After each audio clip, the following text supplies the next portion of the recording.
ഗോപാലകൃഷ്ണൻ സത്യത്തിൽ നമുക്കൊക്കെ ഒരു അനുഗ്രഹം. അവൻ പറഞ്ഞുകൊണ്ട് മാത്രം അദ്ദേഹം കള്ളൂടി നിർത്തിയേ. എന്റെ വീട്ടിലെ പ്രശ്നം ഗോപാലകൃഷ്ണന്റെ അടുത്ത് പറഞ്ഞാലോ അവൻ എന്തെങ്കിലും പ്രതിവിധി കാണിച്ചു തരാതിരിക്കില്ല. എന്താ അകത്തേക്ക് വാ. അകത്തേക്കോ? എന്തിന്? എനിക്ക് ഗോപാലകൃഷ്ണനോട് ഒരു കാര്യം പറയണം. അതുകൂടി ഒന്നും പറയാലോ. അതങ്ങനെ പരസ്യമായിട്ട് പറയാൻ പറ്റൂല. വാ വാ, അകത്തേക്ക് വാ. അതെ, അങ്ങനത്തെ കാര്യങ്ങളൊന്നും ഇവിടെ പറയണ്ട. എന്നാ നമുക്ക് എന്റെ വീട്ടിലേക്ക് പോവാം. അയ്യേ, എന്താ? ദയവ് ചെയ്ത് എന്നെ അങ്ങനെ കാണരുത്. അയ്യോ, അതല്ലട പൊട്ടാ. അയ്യോ, എന്നെ ഇവിടെ ഈശ്വര ആരെങ്കിലും കാണും.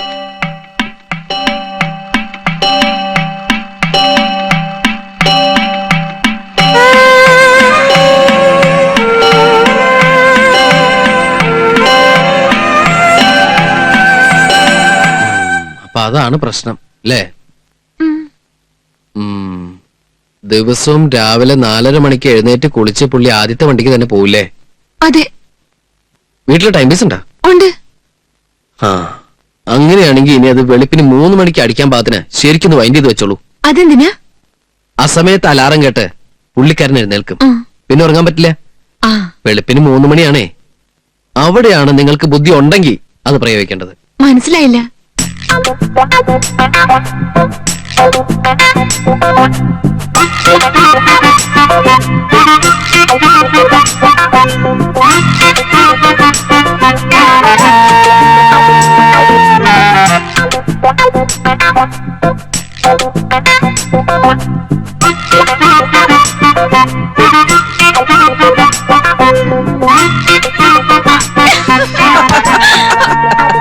ഇത്രയിലൊക്കെ ചെക്കൻ എന്തൊക്കെയാ പഠിച്ചു വെച്ചേക്കണ കണ്ടില്ലേ? കാര്യങ്ങൾ മുഴുവൻ മനസ്സിലാക്കി കഴിഞ്ഞപ്പോ ഇത്തിരിയില്ലാത്ത ചെക്കനാ. അത് കൊള്ളാലോ.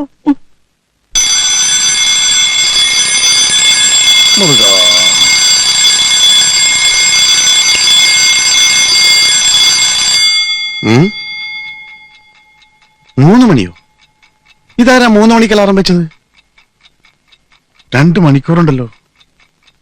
ഛേ, തൂക്കം പോയി.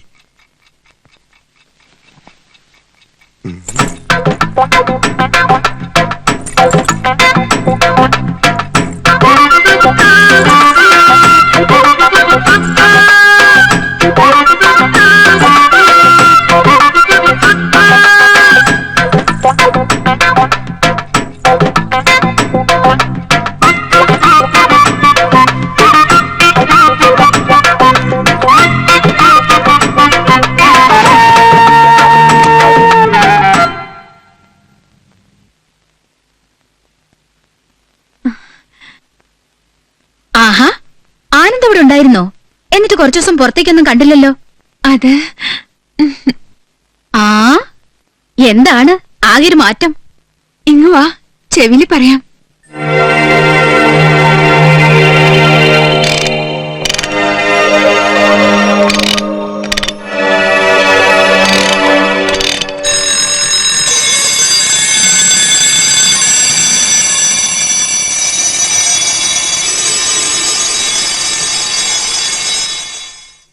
എന്നാലും എന്റെ ഗോപാലകൃഷ്ണ, നിന്റെ ഈ കൊച്ചു തലയ്ക്കകത്ത് ഇത്രയും വിവരമുണ്ടെന്ന് ഞാൻ വിചാരിച്ചില്ല.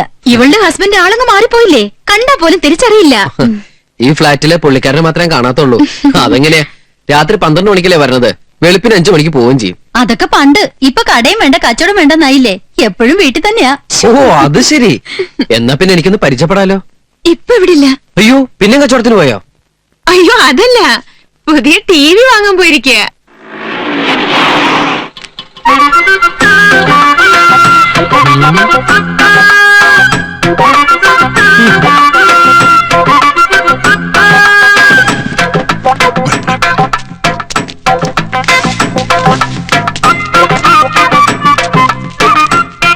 എന്റെ കർത്താവേ, ഈ കോലം കണ്ടില്ലയോ? പണ്ട് എന്തൊരു ഐശ്വര്യമായിരുന്നു ആ പാണ്ടിക്കുറിയും കായസഞ്ചിയും തൂക്കിയുള്ള പോക്ക്. എന്റെ ഗോപാലകൃഷ്ണ. ഹലോ ഹലോ, ഞാനിവിടെ ഈ ടിവിയിലെ പ്രോഗ്രാം ചെയ്യാൻ ലെറ്റർ വന്നു. ഞാനല്ലേ ലെറ്റർ അയച്ചത്? കം. ഈ കുട്ടി ഇവിടുത്തെ പ്രൊഡ്യൂസർ ആയിരിക്കോ?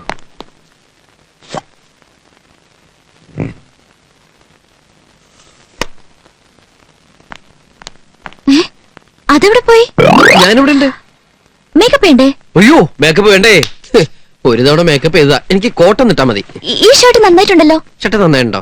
ആ ഓക്കെ, വേണ്ട, ഈ തൊപ്പി ഒന്ന് വെച്ചോട്ടെ ട്ടോ. ജോക്കർ പോലെയുണ്ട്. ഏ രമ്യ തുടങ്ങാം. ശരി. എക്സ്ക്യൂസ് മീ, ഇന്ന് നമ്മൾ ചെയ്യാൻ പോകുന്ന ഐറ്റംസിന്റെ ഡീറ്റെയിൽസ് വേണ്ടേ? വേണം. ആ ready, start camera. Running. Okay, മറിയാമ്പോ പറഞ്ഞോട്ടോ, അടുത്ത കാലത്തൊന്നും ഓടി ശീലമില്ല. പ്രോഗ്രാം തുടങ്ങുന്നതിന് മുമ്പ് ആളെ ഓടിക്കുന്നത് പരിപാടി ഉഷാറാവാനാ. ഇതെന്തായി കാണിക്കുന്നത്? അല്ല, റണ്ണിങ് പറഞ്ഞു, ഓടാൻ പറഞ്ഞു. റണ്ണിങ് എന്ന് പറഞ്ഞ ക്യാമറയ്ക്കാ. അപ്പൊ ക്യാമറ ഓടി ഇങ്ങോട്ട് വരുമോ?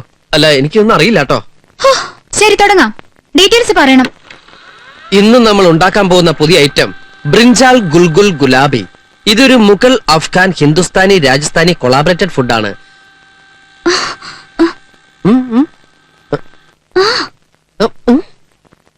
നിങ്ങൾ എന്തിനാ എപ്പോഴെപ്പോഴും അങ്ങോട്ട് നോക്കുന്നത്? എനിക്കറിയില്ല, എനിക്ക് ഇവരെ ഇടയ്ക്കിടയ്ക്ക് ഇങ്ങനെ നോക്കണമെന്ന് തോന്നുക. ഈ പരിപാടി മര്യാദയ്ക്ക് ഷൂട്ട് ചെയ്യണമെന്നുണ്ടെങ്കിൽ അവരോട് ഇവിടെ ഒന്ന് ക്യാമറ. ഇതാണോ നീ പറഞ്ഞ ആള്? അയ്യോ, അപ്പൊ അത് മുഴുവൻ പറഞ്ഞല്ലേ? ഞാൻ പറഞ്ഞല്ലേ എന്റെ ലൈഫ് വെച്ച് പന്താടരുതെന്ന്? അതല്ല. ഓ, അപ്പൊ പറഞ്ഞില്ലല്ലേ? ഞാൻ പെട്ടെന്ന് ടെൻഷനായി. നിന്റെ ആളെ നീ തന്നെ വെച്ച് ഷൂട്ട് ചെയ്തോളൂ, ഞാൻ ഒഴിവായേക്കാം.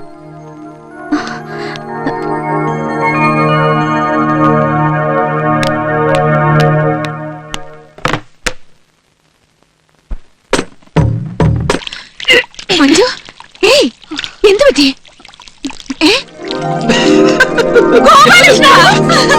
കൺഗ്രാറ്റുലേഷൻസ്, നമ്മുടെ മഞ്ജു ഛർദിച്ചു. അയ്യോ, ഞാൻ ആംബുലൻസ് വിളിച്ചിട്ട്. പൊട്ടം, ആ ഛർദിയല്ല. ഛർദി പലതരത്തിലുണ്ടോ? അയ്യോ, ഒന്ന് പോടാ. നമ്മുടെ മഞ്ജുന് വിളിച്ചു പറയട്ടെ.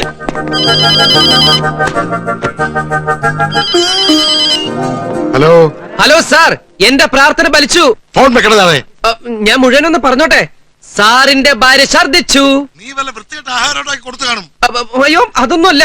സാറിനെ അച്ഛാന്ന് വിളിക്കാൻ ഒരു കുഞ്ഞുണ്ടാകാൻ പോകുന്നു. രണ്ടടേ. സാറപ്പഴ ദുബായിക്ക് പോണേ? ഉടനെ പോകത്തില്ലയോ? അവിടെ ചൂടാണോ? ഭയങ്കര ചൂടാ. അല്ല, നിങ്ങളൊക്കെ എന്താ ഇവിടെ ഇങ്ങനെ സംസാരിച്ചോണ്ടിരിക്കണ? ചെന്ന് ഭക്ഷണം കഴിക്കൂ. സാറെന്താ വടി ഒഴിക്കുമല്ലോ നിൽക്കുന്നത്? സീറട്ടാ സിഗരറ്റാന്ന് മനസ്സിലായി. ഇപ്പൊ സന്തോഷിക്കേണ്ട സമയല്ലേ? ഞാൻ സന്തോഷിക്കും. മോനു, കൺഗ്രാറ്റുലേഷൻ സർ. ജനിച്ചപ്പോഴേ കൊച്ചിന് അച്ഛന്റെ മുഖം. Keep it up. ചേച്ചി ഹാപ്പി അല്ലേ? ഞാൻ അങ്ങോട്ട് ചെല്ലട്ടോ, അവിടെ കുറെ ആൾക്കാരെ ഡീൽ ചെയ്യാനുണ്ട്. അവന്റെ ഒരു സന്തോഷം കണ്ടില്ലയോ? കർത്താവ് ഇതെന്നാ കളിയാ? കൊച്ചവന്റെ ആന്നോ? താൻ ഇത്ര ചീപ്പ അവനെപ്പറ്റി താൻ അങ്ങനെ കരുതിയത്? നിങ്ങളൊക്കെ തല കുത്തി നിന്ന് ശ്രമിച്ചില്ല എന്റെ സ്വഭാവം മാറ്റാൻ, എന്നിട്ട് മാറിയോ? ഇപ്പൊ എന്റെ ഭാര്യയുടെ പ്രാർത്ഥന എന്താ പറയൂ? അടുത്ത ജന്മത്തിലെങ്കിലും ഗോപാലകൃഷ്ണൻ ഞങ്ങളുടെ മകനായി ജനിക്കണേന്ന്. ആ തിരുപ്പതിയുടെ കാര്യം നോക്കുക. ഗോപാലകൃഷ്ണൻ കാരണമല്ലേ അയാൾക്ക് അല്പമെങ്കിലും മനുഷ്യക്കോലം കിട്ടിയത്? അല്ല, ഞാൻ താൻ വേറെ ഒന്നും പറയണ്ട, ഞങ്ങൾക്കുള്ള പാർട്ടി ഏർപ്പാട് ചെയ്തോ. മാറ് ചെറുക്കനെ ഞാനൊന്ന് കാണട്ടെ. ചായ ലേശം കൂടെ. ചായയോടെ അങ്ങനെ ശീലമൊന്നുമില്ല. ഇവനെ നിനക്ക് ഇഷ്ടായി എന്ന് പറഞ്ഞത്? ഞാനിപ്പോ വരാം. എന്റെ അമ്മയാ. നമസ്കാരം. എന്താ പേര്? ഗോപാലകൃഷ്ണൻ. ഒന്ന് എണീറ്റേ. എണീക്കാൻ. ഒന്ന് നടന്നേ. എന്താ? ഒന്ന് നടക്കണേയൊക്കെ. എന്താണ് നിന്റെ കാലില് മന്തുണ്ടാ? ഏയ്, മന്തൊന്നുമില്ല. ഞാൻ ചാടി കളിച്ചിടാം. ചാടണത് വേഗം നടക്കണ. മതി മതി മതി, ഇനി അവിടെ പോയിരുന്നോ. അപ്പൊ ചട്ടനും അല്ല പൊട്ടനും അല്ല.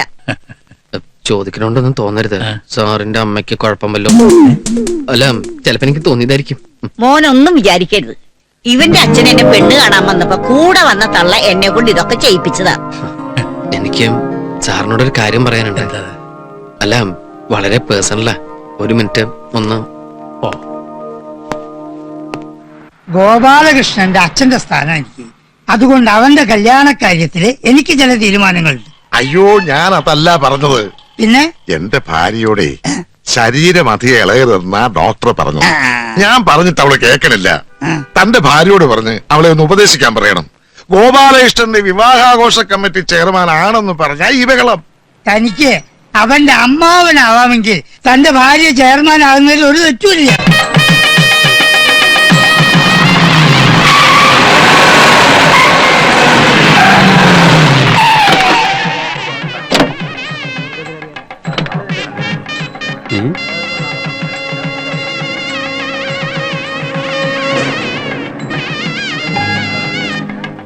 തന്നെയാണല്ലോ.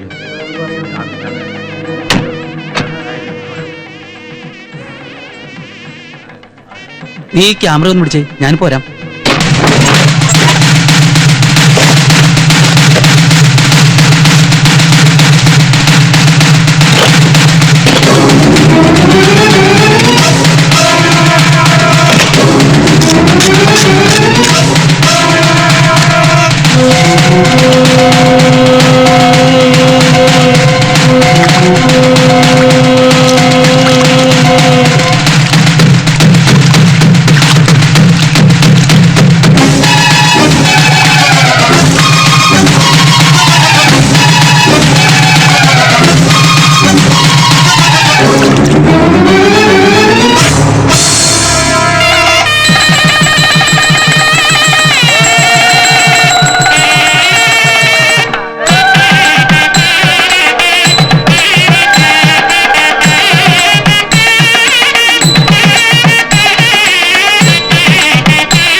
ഇത്രയും ഫോട്ടോ കിട്ടിയ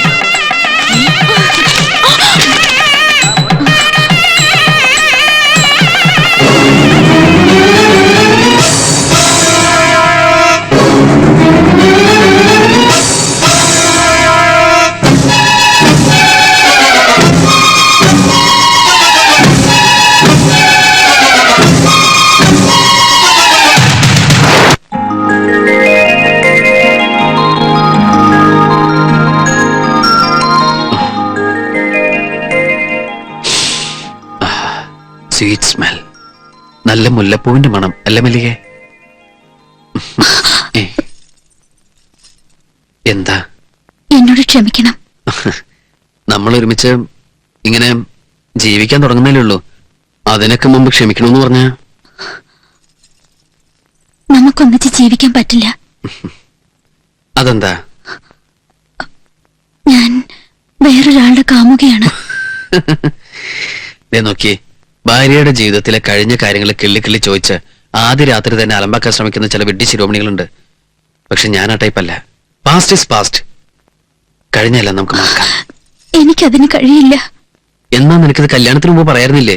എനിക്കൊരു കാമുകനുണ്ടെന്നറിഞ്ഞ എന്റെ ചേട്ടന്മാരും അച്ഛനും അദ്ദേഹത്തെ വെറുതെ വിടില്ല. ആരാണ് അയാള്? ഒരു ഓട്ടോറിക്ഷ ഡ്രൈവറാ, പേര് മധു. ശരി ശരി, ഇനിയിപ്പോ അതൊന്നും പറഞ്ഞിട്ട് കാര്യമില്ല. ഇന്നലെ വരെ നീ ഒരുത്തന്റെ കാമുകിയായിരിക്കാം, പക്ഷെ ഇപ്പൊ നീ എന്റെ ഭാര്യ. ഞാൻ ജീവിക്കുകയാണെങ്കിൽ അദ്ദേഹത്തിന്റെ കൂടെ ജീവിക്കും. എങ്കിൽ പിന്നെ നീ എന്തിനാ കല്യാണത്തിന് സമ്മതിച്ചേ?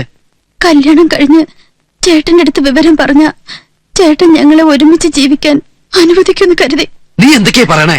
കല്യാണം കഴിച്ച പെണ്ണിനെ ആദ്യ രാത്രി തന്നെ കാമോന്റെ കൂടെ പറഞ്ഞയച്ചു എന്ന് പറഞ്ഞാ നിന്റെ അച്ഛനും ആങ്ങളമാരും എന്നെ വെറുതെ വിടുവോ? എന്തായാലും എനിക്ക് നിങ്ങളുടെ കൂടെ താമസിക്കാൻ കഴിയില്ല. ഞാൻ ഗർഭിണിയാണ്. ദയവേത് എന്നെ പറഞ്ഞു വിടണം. എന്നെ കൊണ്ടുപോകാനായിട്ട് മധുവേട്ടൻ പുറത്ത് ഓട്ടോറിക്ഷയായിട്ട് വെയിറ്റ് ചെയ്യ. ഞങ്ങൾ ഒന്നായി ജീവിക്കാൻ അനുവദിക്കണം. ഞാൻ കാല് പിടിക്കാം.